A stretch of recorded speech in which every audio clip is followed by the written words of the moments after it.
बहुत पुरानी बात है। एक जंगल में एक गुरुकुल था जिसमें बहुत सारे बच्चे पढ़ने आते थे।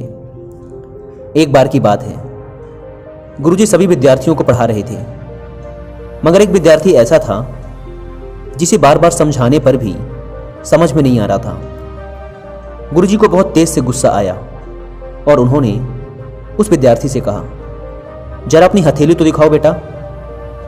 विद्यार्थी ने अपनी हथेली गुरुजी के आगे कर दी।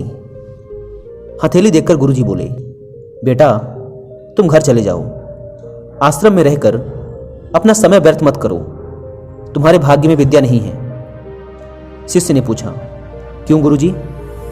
गुरुजी ने कहा, तुम्हारे हाथ में विद्या की रेखा नहीं है। गुरुजी ने एक दूसरे होशियार विद्यार्थी की हथेली उसे दिखाते हुए कहा, यह देखो, यह है विद्या की रेखा, यह तुम्हारे हाथ में नहीं है, इसलिए तुम समय नष्ट ना करो, घर चले जाओ और वहां अपना कोई और काम देखो।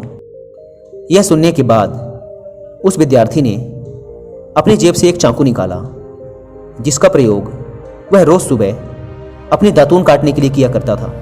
उस चाकू की पैनी नोक से उसने अपने हाथ में एक गहरी लकीर बना दी। हाथ लहूलुहान हो गया।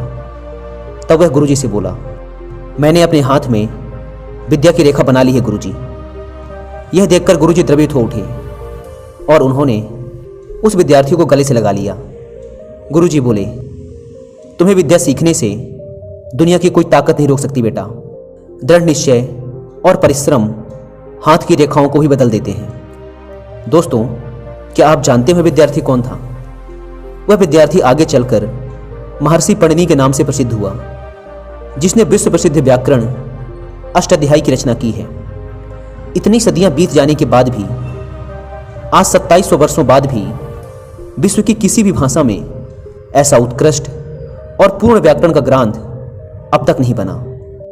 तो दोस्तों, इस कहानी की शिक्षा यह है कि लोग चाहे जो भी बोलें, हम हर एक को गलत साबित करते हुए अपनी लगन और परिश्रम के दम पर जो चाहें वो सब कुछ हासिल कर सकते हैं।